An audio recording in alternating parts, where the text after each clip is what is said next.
This story I remember very well. On this trip, I had decided to go alone.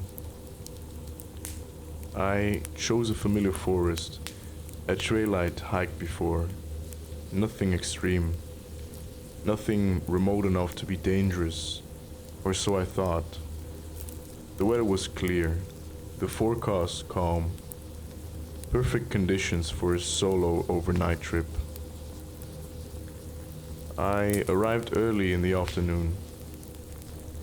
The hike in was uneventful. Leaves underfoot, occasional birds, the steady rhythm of walking without having to keep pace with anyone else.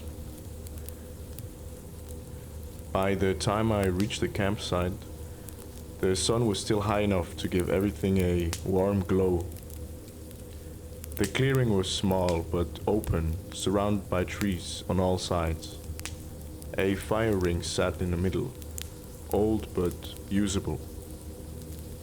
It felt quiet, peaceful. I set up my tent and gathered wood and made sure my food was stored properly and hung away from camp.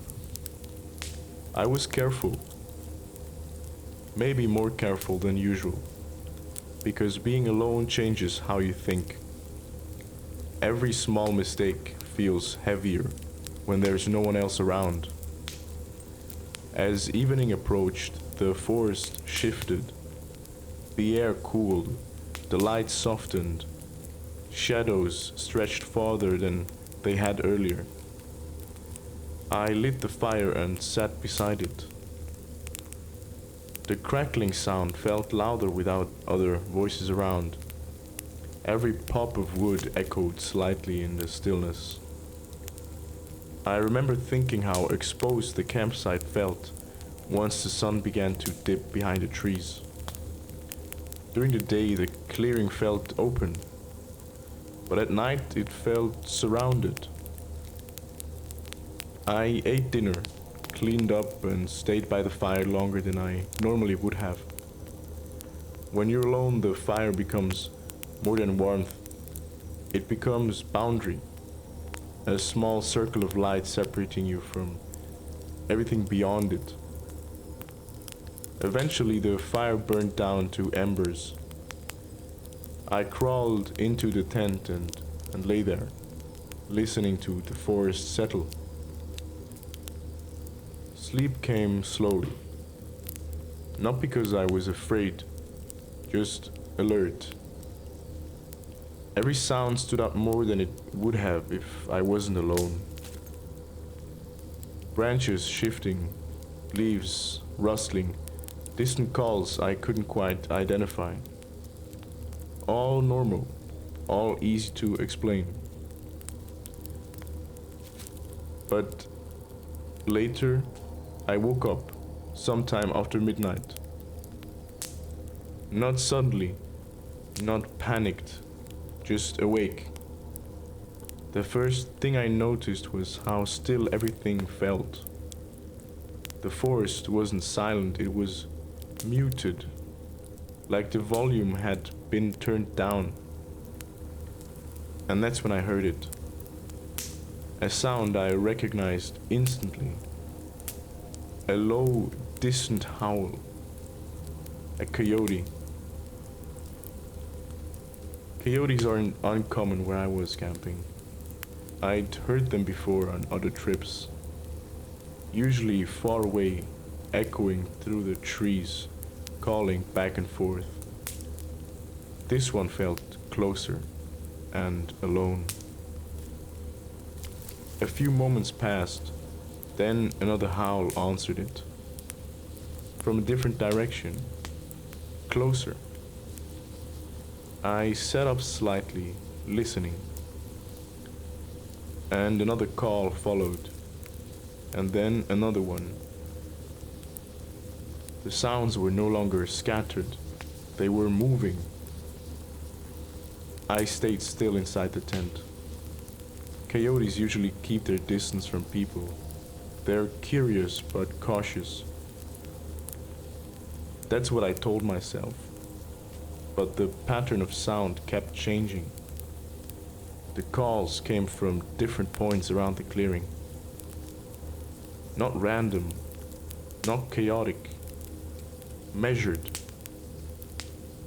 Then the howling stopped. The silence that followed felt heavier than before. That's when I heard movement. Slow footsteps. No running, no bounding. Something stepping carefully through the underbush. It circled the clearing, not rushing in, not retreating, just moving. Always staying outside, where the firelight would have reached earlier. Always staying just outside where the firelight would have reached earlier. I realized then how exposed I actually was. One tent, no fire, no one else. The movement paused behind the tent, close enough that I could hear breathing. Not loud, not aggressive, just present. I could hear the faint sound of something sniffing the air, testing. I didn't move. I slowed my breathing.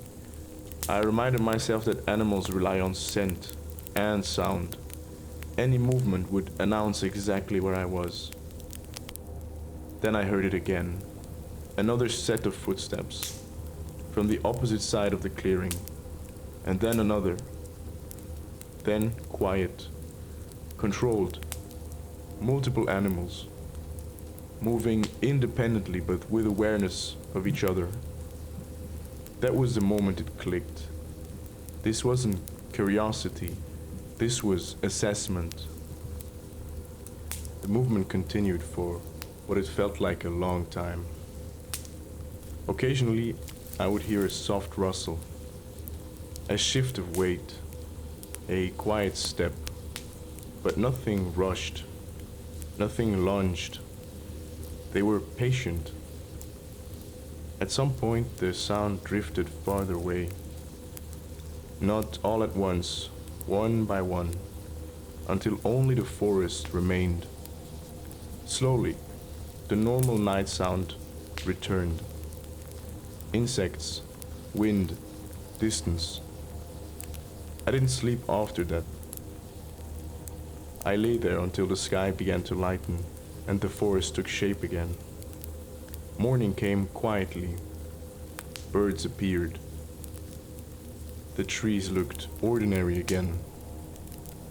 When I stepped out of the tent, the ground told the rest of the story. Tracks, multiple sets, coyotes, clear paw prints circling the campsite, never crossing into the center, never approaching the tent directly, just close enough to observe. I packed up immediately. No breakfast, no lingering. The hike out felt different than the hike in. Louder, more exposed. I've camped alone since then, but I'm more selective now. I avoid open clearings, I keep the fire going longer, and I pay close attention at how the forest sounds change at night. Because animals don't always behave the way we expect. And sometimes when you're alone, you're not as alone as you think.